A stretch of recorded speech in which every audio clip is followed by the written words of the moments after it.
Hello everyone, welcome back to my channel Mukti's cooking world. আজকে আমি আপনাদেরকে তৈরি করে দেখাবো টমেটো ভর্তা। গরম গরম ভাতের সাথে এই টমেটো ভর্তা খেতে কিন্তু অনেক মজার হয়ে থাকে।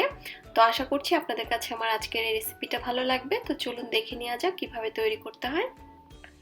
তো এর জন্য এখানে আমি ফ্রেশ 4টা বড় সাইজের পাকা টমেটো নিয়ে নিয়েছি। আপনারা যতটুকু পরিমাণে ভর্তা তৈরি করতে চাচ্ছেন সেটা বুঝে টমেটোর পরিমাণ আরও বাড়িয়ে কমিয়ে নিতে পারবেন। এবার টমেটোর এই বোটাটা আমি ফেলে দিচ্ছি এবং টমেটোগুলোকে আমি মাঝখান থেকে এরকম 2 ভাগ করে কেটে নিচ্ছি। তো এভাবে সবগুলো টমেটো আমি কেটে নিব 2 টুকরো করে। এই তো টমেটো কাটা হয়ে গিয়েছে। এবার চুলায় আমি একটা ফ্রাই প্যান বসিয়ে দিয়েছি আর এর মধ্যে আমি জাস্ট 1 টেবিল চামচ পরিমাণ রান্নার রেগুলার তেল দিয়ে দিলাম। তো তেলটা যখন গরম হয়ে যাবে ওই পর্যায়ে আমি যে টমেটোগুলো কেটে রেখেছিলাম অর্ধেক করে, সেই টমেটোগুলো আমি এবার দিয়ে দিচ্ছি। তো টমেটোগুলো আমরা তাওয়াতেই এভাবে ভেজে একটু পোড়া পোড়া করে নেব। আর 4 কোয়া রসুনও আমি টমেটোর সাথে দিয়ে দিচ্ছি, এতে করে এই রসুনগুলো ভাজার মাধ্যমে নরম হয়ে যাবে। তো পোড়া টমেটোর যে ভর্তাটা সেটা দেখা যায় সবসময় সব জায়গায় করা সম্ভব হয় না, অনেকের কাছে গ্যাসের চুলা নেই বা পোড়ানোটা আসলে পসিবল হয় না। তো সেই ক্ষেত্রে আপনারা কিন্তু এভাবে তাওয়াতে ঝলসে সেই সেম টেস্টটাই আনতে পারেন এই ভর্তাতে।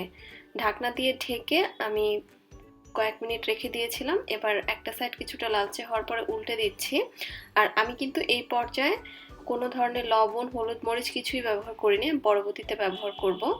তো আমি বেশ কয়েকবার উল্টে পাল্টে এরকম পোড়া পোড়া টাইপ কালার এসে যখন টমেটোটা সিদ্ধ হয়ে যাবে ওই পর্যায়ে চুলা থেকে নামিয়ে নিতে হবে। আর এই ফাঁকে কিন্তু রসুনটাও দেখবেন সফট হয়ে যাবে। তো মোটামুটি যাতে একটা সুন্দর স্মোকি ফ্লেভার আসে সেই জন্য আমি টমেটোগুলোকে বেশ পুড়িয়েই ভেজে নিয়েছি। চুলা থেকে টমেটো নামিয়ে হাত দিয়ে ধরার মতো ঠান্ডা হওয়ার জন্য অপেক্ষা করছি।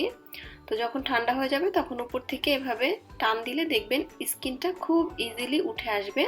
আর আমি কিন্তু মুখের কাছের বোঁটাটা এর আগে ফেলিনি, তো যার কারণে স্কিনটা কিন্তু এটার সাথে লক হয়ে আছে। তো হাত দিয়ে টান দিলে খুব ইজিলি উঠে আসবে।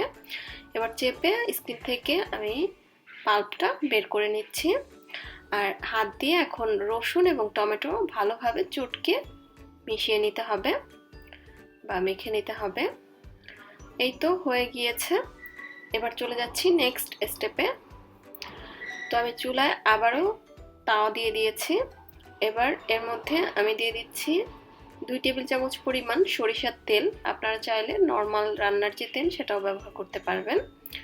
এবার এই তেলের মধ্যে আমি দিয়ে দিচ্ছি 3টা শুকনা মরিচ। তো মরিচ 3টাকে ভেজে আপনারা চাইলে তুলেও রাখতে পারেন, তবে আমি আর তুলব না, এতে করে শুকনো মরিচের ফোড়নের একটা সুন্দর ফ্লেভার থাকে। তো এখন এই মরিচটা ফোড়ন দিয়ে নেওয়ার পরে এর মধ্যে আমি দিয়ে দিলাম 1/2 কাপ পরিমাণ পেঁয়াজ কুচি। আর পেঁয়াজটাকে খুব একটা ভাজবো না, জাস্ট পেঁয়াজটা কিছুটা সফট হয়ে যাওয়া পর্যন্ত হালকা একটু ভেজে নিব। তো যখন পেঁয়াজটা এরকম কিছুটা সফট হয়ে আসবে ওই পর্যায়ে আমি 1 টেবিল চামচ পরিমাণ কাঁচামরিচ কুচি দিয়ে দিলাম, এতে করে ভর্তায় খুব সুন্দর একটা ফ্লেভার আসে। আর সামান্য 1 চিমটি হলুদ গুঁড়ো দিলাম, এটা অপশনাল, কালারটা সুন্দর আসে এই জন্য। আর দিয়ে দিচ্ছি স্বাদ মতো লবণ। আমি কিন্তু আগে লবণ মরিচ কিছুই ব্যবহার করিনি। তো এখন আমি টমেটো যে ভর্তা করে রেখেছিলাম হাত দিয়ে সেটা দিয়ে দিলাম। তো এবার চুলার আঁচটা মাঝারিতে করে সব কিছু ভালোভাবে মিশিয়ে নেড়ে চেড়ে এই যে টমেটোতে যে এক্সট্রা পানি পানি একটা ভাব আছে এটা শুকিয়ে নেওয়া পর্যন্ত রান্না করে নিতে হবে, এতে করে এই ভর্তাটা খেতে অনেক বেশি টেস্টি হয়। তো এখন এর মধ্যে আমি নামানোর আগে জাস্ট 1 চিমটি পরিমাণ জিরার গুঁড়া দিয়ে দিচ্ছি, এতে করে ভর্তায় খুব সুন্দর একটা ফ্লেভার আসে। এটা অপশনাল, কেউ দিতে না চাইলে না দিলেও হবে। আবার একটু নেড়েচেড়ে মিশিয়ে দিচ্ছি এবং পানিটা টেনে যাওয়া পর্যন্ত কন্টিনিউয়াসলি নেড়ে নেড়ে এভাবে একটু জাল করে নিতে হবে। এই তো বেশ কিছুক্ষণ জাল করে নেওয়ার পরে দেখেন পানিটা কিন্তু টেনে গিয়েছে, আর এটা ঠান্ডা হলে কিন্তু আরেকটু টেনে আসবে। তো ভর্তাটা কিন্তু হয়ে গিয়েছে। এবার আমি চুলা থেকে নামিয়ে এটাকে সার্ভ করে নিব। তো তৈরি হয়ে গেল আমার খুবই মজাদার টমেটো ভর্তা। আর যারা দেখা যায় যে পোড়া টমেটোর ভর্তা খেতে চান বাট পোড়ানোটা আসলে সম্ভব হয় না, তারা কিন্তু এইভাবে অবশ্যই ট্রাই করবেন। সেম পোড়া টমেটো ভর্তার টেস্টটাই পাবেন। তো আশা করছি আপনাদের কাছে আমার আজকের এই টমেটো ভর্তার রেসিপিটা ভালো লেগেছে। তাহলে আজকের মতো আমি এখানেই বিদায় নিচ্ছি। সবাই খুব ভালো থাকবেন। আল্লাহ হাফেজ।